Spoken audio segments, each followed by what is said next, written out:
अस्सलाम वालेकुम। मैं हूं अनीसुर रहमान और आप देख रहे हैं इन्फोटेक अनीस। उम्मीद है आप सब लोग खैरियत से होंगे। आज मेरा वीडियो बनाने का मौजू है इंसान की वैल्यू। वीडियो शुरू करने से पहले मेरी एक रिक्वेस्ट है कि मेरे चैनल को ज़रूर सब्सक्राइब कर लें और घंटी के निशान को दबाना ना भूलें ताकि मेरी आने वाली वीडियोज़ वक्तन फ़वक्तन आपको मिलती रहें। तो चलिए आज की वीडियो शुरू करते हैं। एक इंसान अपनी ज़िंदगी में सिर्फ उतनी दौलत कमा सकता है जितनी उसकी औकात होती है। वो अपनी औकात से बढ़ के कोई मर्तबा या दौलत नहीं कमा सकता। उसने जितनी भी दौलत कमानी है या मर्तबा कमाना है उसकी वैल्यू की एक हद है, इससे आगे वो नहीं जा सकता। लेकिन एक इंसान अपनी वैल्यू कैसे बढ़ा सकता है, ये सवाल है। और उसका जवाब ये है कि अगर एक इंसान ने अपनी वैल्यू बढ़ानी है तो उसमें मज़ीद उसे कुछ ना कुछ ऐड करना पड़ेगा। ये नहीं हो सकता कि वो उसमें कुछ ऐड भी ना करे और उसके बगैर अपनी वैल्यूज़ बढ़ाए। उसको इसमें कुछ ना कुछ ऐड करना पड़ेगा और उस ऐड होने के बाद ही वो मज़ीद किसी ऊंचे मुकाम पे जा सकता है। उसमें मुख्तलिफ़ तरीके हैं जिनको वो इस्तेमाल करके अपनी कामयाबी हासिल कर सकता है, अपनी अचीवमेंट ले सकता है। उसमें पहली ये है कि sense of responsibility. Sense of responsibility इस सेंस में मैं कह रहा हूँ कि एक शख्स में काम करने की कितनी सलाहियत है और वो काम कितनी ज़िम्मेदारी से अंजाम देता है। अगर वो शख्स एक काम करने की पोजीशन में है या उसको कोई भी असाइनमेंट मिलती है या कोई भी प्रोजेक्ट मिलता है, सबसे पहले वो हाथ खड़ा करता है कि हाँ मैं इसको करके दिखाऊंगा। और जो उसकी सोच है वो उसके पीछे कार फरमा होती है कि हाँ मैंने मेहनत करनी है और मैंने ये काम करके दिखाना है। ये होती है सेंस ऑफ रिस्पॉन्सिबिलिटी। सारे लोग उसको देख रहे होते हैं कि हाँ इसने रिस्पॉन्सिबिलिटी ली है, ये काम करके दिखाएगा। और वो काम कर जाता है जिससे उसकी वैल्यू बढ़ना शुरू हो जाती है। इसकी दूसरी किस्म ये है कि मुकर्रर टाइम के अंदर अपना काम करना। अगर किसी शख्स को कोई असाइनमेंट मिलती है, कोई प्रोजेक्ट मिलता है या किसी जगह पे भी वो कोई काम करता है या कोई एक प्राइवेट शख्स, प्राइवेट कंपनी या प्राइवेट बिजनेसमैन उसको कोई काम देता है और वो उसको एक टाइम फ्रेम देता है कि तुमने 1 महीने के अंदर ये काम करना है, लेकिन वो शख्स 1 महीने के बजाय 15 दिन में वो काम करके अच्छे तरीके से उस बंदे के हैंड ओवर कर देता है। वो बंदा सोचेगा यार इस बंदे का कितना दिमाग है कि मैंने इसको 1 महीना दिया ये काम करने के लिए और इसने 15 दिनों में मुझे वो काम करके दे दिया, जिससे मेरे टाइम की भी बचत हुई है, मेरे पैसे की भी बचत हुई है और एक काम जो 1 महीने बाद होना था वो 15 दिन पहले हो गया। तो वो शख्स जो उसको काम दे रहा था उसकी नज़र में उसकी वैल्यू बढ़ेगी। जब वो 4 लोगों में बैठेगा वो बात करेगा कि मैंने फ़लाँ शख्स को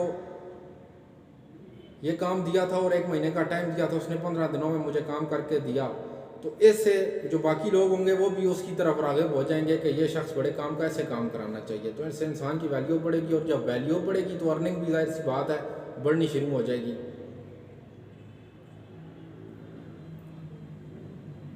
तीसरी ये बात है कि अपनी आरी को तेज़ करो।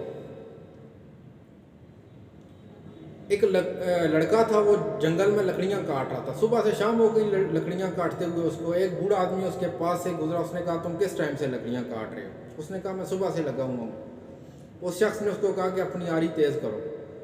अब लड़के ने कहा कि मेरे पास टाइम नहीं है, मैं अपना टाइम इस पे लगाऊंगा, लकड़ियाँ काटने पे इतना टाइम नहीं है कि मैं अपनी आरी तेज़ करूँ।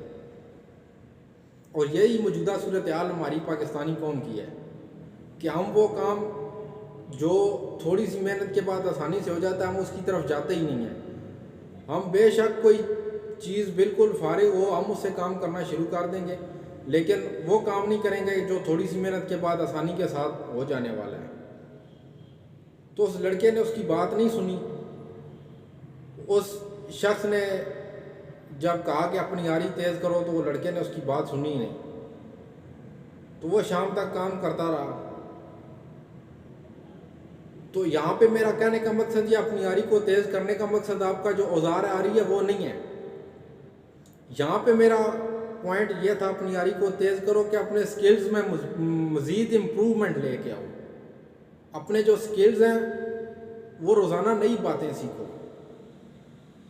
आरी का ये मतलब है कि आपने जो एक दिन काम सीखा है, अगले दिन उससे बढ़ के सीखो।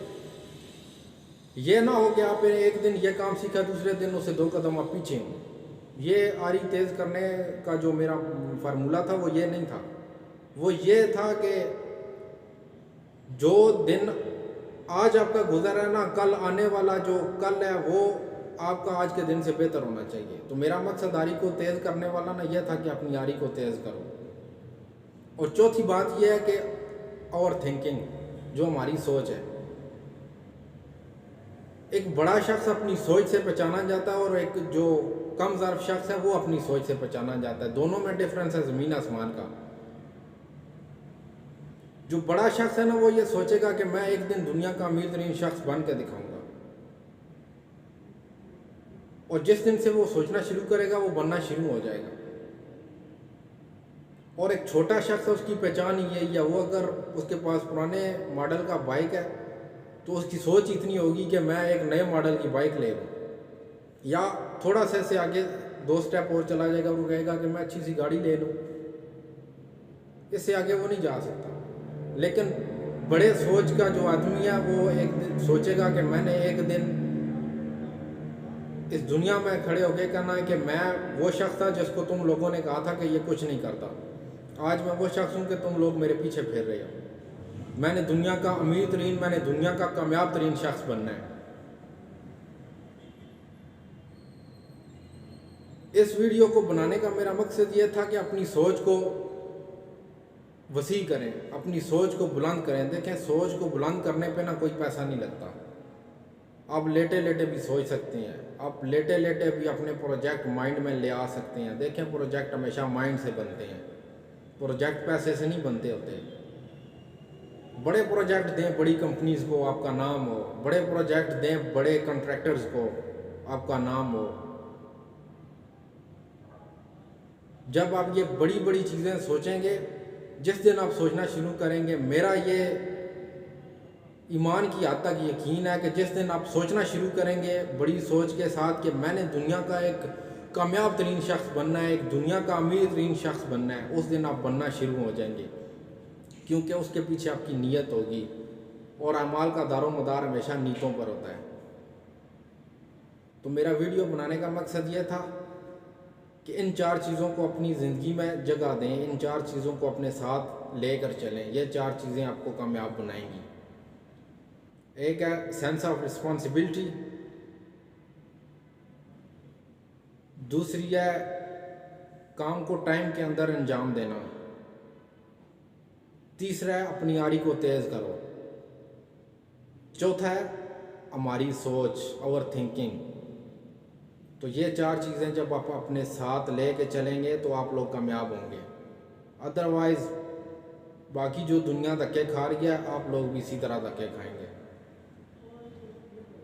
तो मेरा वीडियो बनाने का मेन मकसद ये था कि अपनी सोच को वसी करें। जंगें हमेशा सोच के साथ लड़ी जाती हैं, मईशत पर हमेशा सोच के साथ काबू पाया जाता है, मुल्क हमेशा सोच के साथ चलते हैं, बड़े बड़े इदारे हमेशा सोच के साथ चलते हैं।